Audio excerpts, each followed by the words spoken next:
what happened to Dabo Swinney? Like, that's a good question.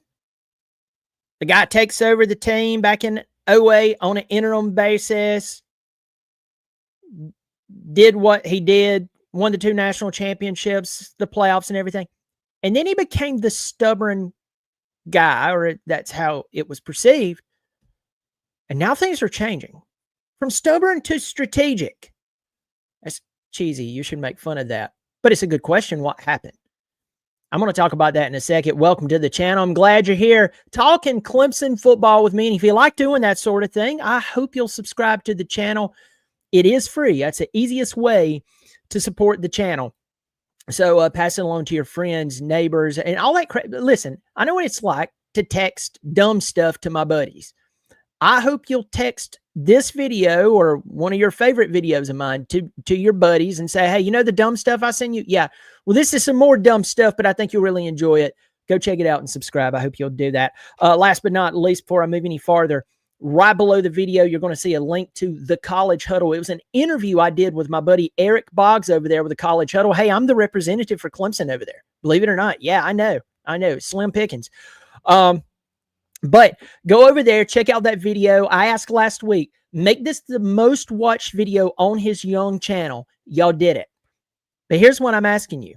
I want you to continue to pass that video around and make it hands down the most watched video that maybe he'll have for the next few years. So check out that link, of course, a link after this video, of course, and let him know you're a Clemson fan, because, hey, as Clemson fans, we are really, really rabid enthusiast about our Clemson football team. He's an Ohio State fan, so I just like the really good showing. Okay, let's dive into this. What changed Dabo Swinney? What really did? Because just a few years ago, he didn't look like the guy who took over a football team as an interim, and within a few years got them to their first 10-win season in 21 years. Now I'm looking right now at Clemson football history. Before Dabo Swinney, the last 10-win season Clemson had was Ken Hatfield's first year at Clemson in 1990. Yeah, 1990.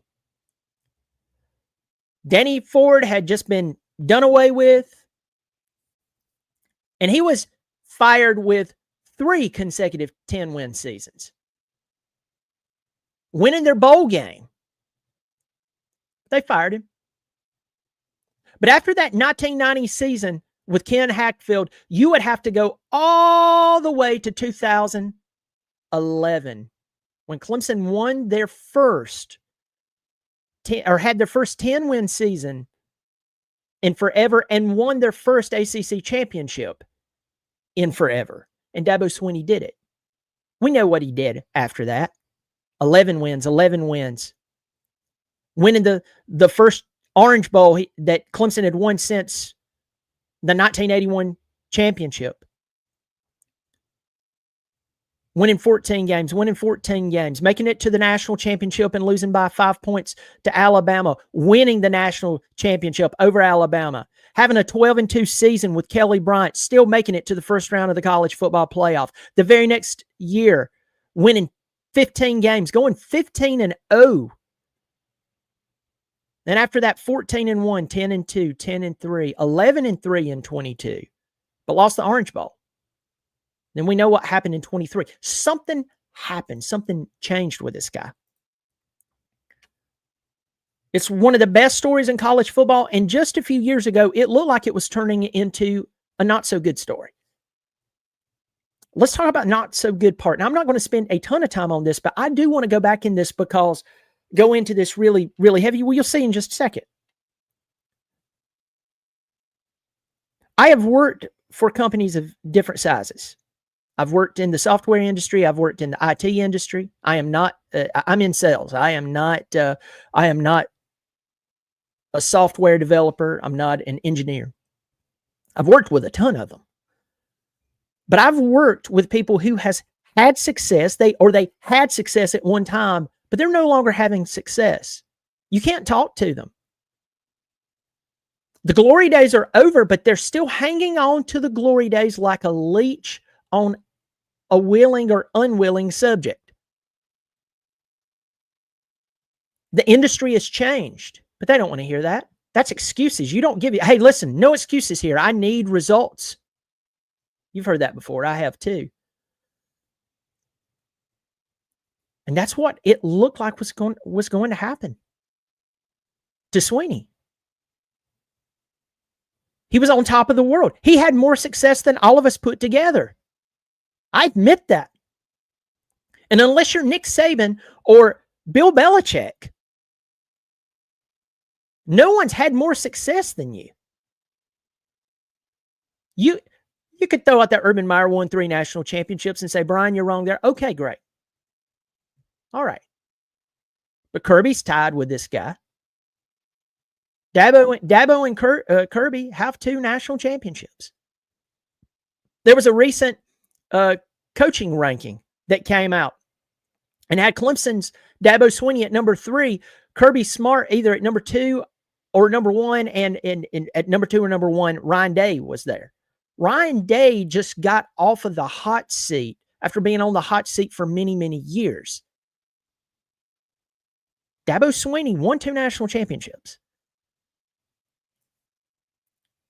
But you can't blame a guy who won that much for hanging on to the way it was. But again, like I said, everything changes. You know me and my weird examples. Here's another one. Can you imagine what it was like for manufacturers of VCRs to have to accept one day that VCRs was no longer a thing? Guys, I don't need excuses. I need results. They either changed or they closed their doors. CD players, Walkmans, even movie theaters are kind of hilarious because you're just willing to wait a little bit. You can watch that movie. Everybody had to wait for a year for it to come out after it was in the movies. Oh, it'll be out in the blink of an eye. You won't have to pay as much. See, everything changes. And it changed on Dabo Swinney. It changed on him and changed on him quick. Now, this is not some old geezer. This is not a crusty old man who's been out of school for 35 years. And he's just a few years away from going on to be with the Lord, if you know what I mean. This is a guy who did all of this before he was 50 years old. He won 2 national championships. Then coaches started to leave and take other jobs, as it happens to a lot of schools. Ask Nick Saban about having to replenish his coaching room. What about coaches who retired, like Dan Brooks? Dan Brooks retired. Dabo tried to talk him out of it. Dan said it's time. So you lose guys like him. Well, we know what Swinney did. He went out and he hired a bunch of guys who knew his culture, former players, guys who they knew the culture, but they didn't know fully how to coach. Again, I'm not saying, I say again, I haven't said it this video, but I've said this so much.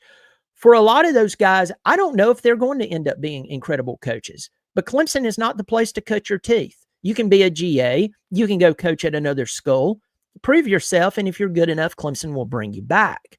That's how it's supposed to work. And that's how we found out it should have worked. Swinney ended up having to fire former Clemson football players who were coaches because he realized this is not working. Yeah, they know my talking points, but they don't know how to get the most out of these teams, out of these players. And we're just wasting eligibility. At the same time, Dabo Swinney infamously said, and I'm going to read this quote from many years ago. Dabo Swinney said this: "We try to teach our guys, use football to create opportunities, take advantage of the platform and the brand and the marketing you have available to you. But as far as paying players, professionalizing college athletics, that's where you lose me. I'll go do something else because there's not enough there's enough entitlement in this world as it is." Last I checked, Swinney's still coaching. So he changed there.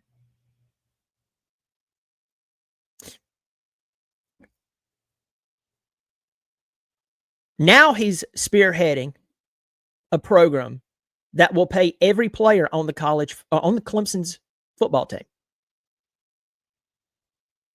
You can go look that up right now. He is pushing for it. Cade Klubnik is one of the top 10 earners in NIL right now. He changed. Now, again, let's be empathetic. You've had more success than most anyone around you. Definitely your fan base. And then the game changes. And it changed all at once.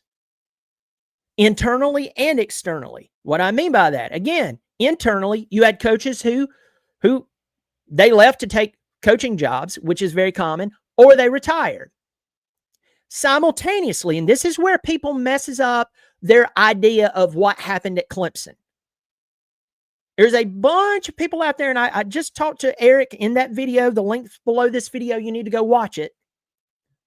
There's a lot of people that the low-hanging fruit to pick from was Dabo Swinney being a stubborn old man, a yoger who wanted all the money for himself and for no one else. You've worked for people like that. I've worked for them. I've worked for people who's fired people so they wouldn't have to pay them their due commissions. And you're like, get a lawyer. Yeah, that gets expensive. So you spend the money that it's going to cost you to get your commission. Yeah, you waste it. But at least you get a moral victory. That's how Swinney was coming off. That's how he was presenting himself, whether he meant to or not.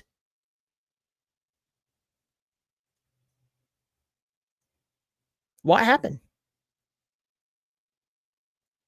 And then 2023, I want to talk about this.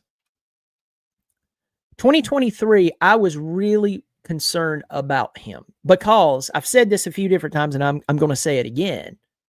Swinney is a human being. Some of you have made him into a deity. What that means is you believe he's God. No, I don't believe he's God, but you should have faith in Dabo.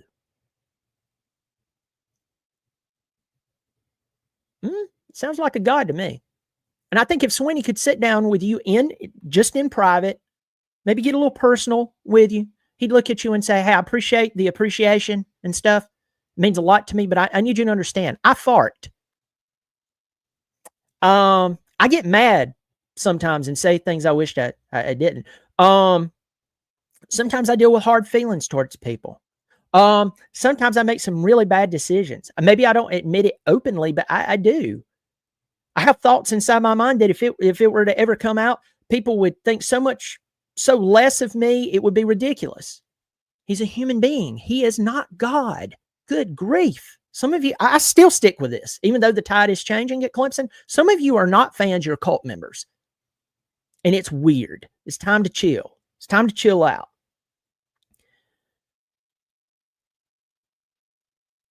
But something did happen with him. But in 2023, we saw what was going on. The kingdom was falling apart. And the week before the whole Tyler from Spartanburg comment, Swinney, everyone forgets the week before that, he made his comment about the 1.5% of Clemson who was just a cancer. Everybody else is really good, but these people, they're the troublemakers. They don't do this and they don't do that. And it sounded just like those corporate heads I've worked for. No excuses. Hey, you know what? Things could have been a lot better, but you're over here complaining. That is the marks of a man who is, they're not on top of the game anymore. And I was concerned for him. I was concerned for the comments that were made when he talked to Tyler from Spartanburg. That's not the comments of someone who is, things are working well for them. And it looked like he was doubling down. It really did. And I think he was at a crossroad and he was slowly beginning to take small steps in the wrong direction. The question is, what happened? He didn't have to go to the transfer portal this year. And by the way, he only got 3 players, but he got 3 worthwhile players. that will play this season. 2 of them, we're pretty doggone sure that they're going to be extremely impactful, if not all 3. What happened? Just like my example with the people in the corporate world and then people you've seen who are just leaders and they've had success at one time, but now they don't want to hear that they're no longer successful. They don't want to hear that things have changed. You can keep whatever scenario you need to work there. It's the truth. I have seen it. You have seen it, most likely. And if you haven't, you are that person. No excuses, results. I love that.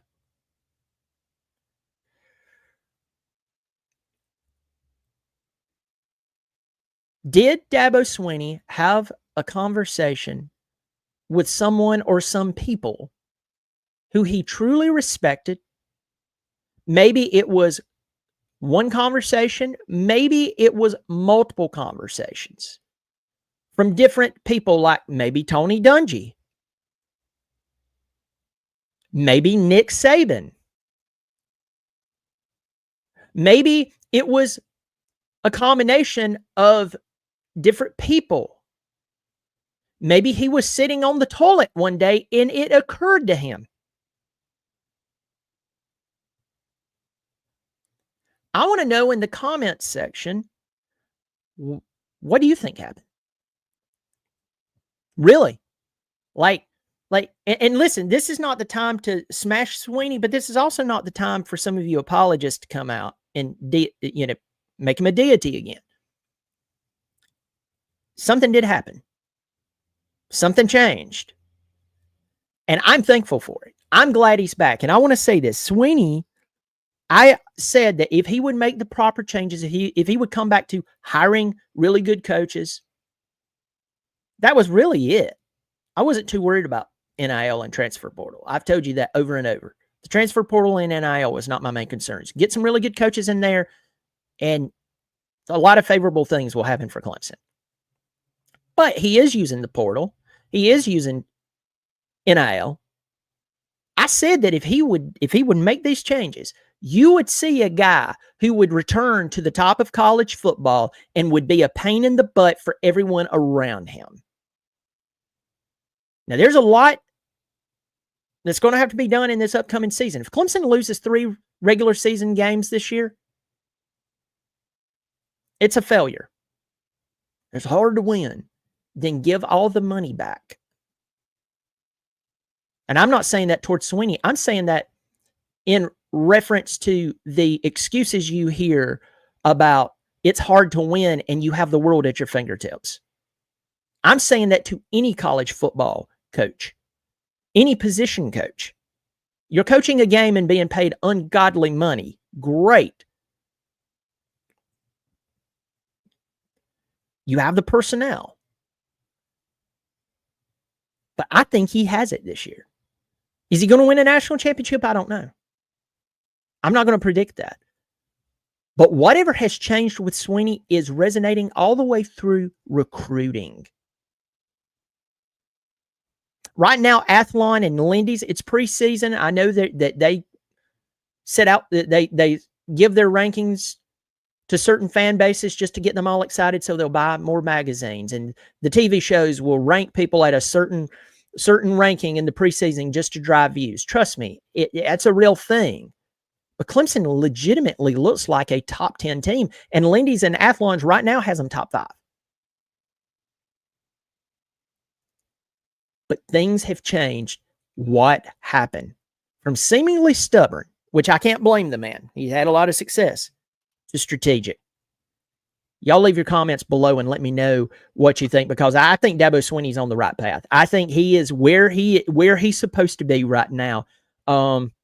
He can hire as many Matt Lukes as he wants to because this is Clemson. He's built the brand, and maybe he needs to. Maybe that's the next move. Leave the comments in there. Let me know. Let me know what you think. Get in here, say hello to a few people. Look, love from Florida. Good to see you, Will, man. What is going on from up the mountain? David Woody, thanks for supporting the channel on a monthly basis. I see that there. Losing happened. Change had to happen. Mr. Brown, I love it. Had a come to Jesus meeting. Love it. Yep, he sure did. He had to. Tyler, managing to keep Clemson competitive even when DJ under center is arguably one of Dabo's most impressive accomplishments. Look what happened at FSU. That's 100%. Love the content. Always great time to talk about the Tigers. Good to see you, my buddy. Chase Johnson, what's up, brother? Good to see you. Chase Johnson in here, my buddy. Mac Lambert. Hey, Brian, I love the content. We're getting my dad and I tickets for the LSU games for Father's Days. Hopefully the changes Dabo's made will help us pull out a win. Friends and family plan, Mr. Brown. Eric Waldrop with the fantastic profile pick. Losing respect, being questioned, counted out, not being nationally relevant. Great job there. Yeah, you nailed it. Trevor running for his life against LSU happened. That was the point when poor coaching, less talent on the field exposed the complacency. Took a couple of more years to realize change or fail. Yeah. David Wood, first time in a while, I'm confident in Clemson. David Wood, I talked to a rabid Clemson fan yesterday who was a person who's much like myself. I am not going to get all giddy unless I really have a reason to. And he said the same thing I'm saying. This year, it looks like it could be special. On the other side of that, if Clemson farts around and wastes his talent and uses more excuse than strategy, it's a catastrophic failure. There we go. Jimmy McKeon. The defense was beyond embarrassing last year after being overhyped time and time again. That's what happened. Yeah, Jimmy. And now we have Tom Allen, a guy, he's fired up. He's ready to go. Most of all, he's proven. And I think that's going to fare very well for us. Everyone, leave your comments below and let me know what you think happened. Was there conversations that's had? Do you know some have an inside scoop on maybe what happened? Maybe something that hasn't leaked out to the media. I would love to hear it. I hope you'll subscribe. I hope you'll pass this along. Remember, it is free. Y'all take care of yourself. And as always, go Tigers.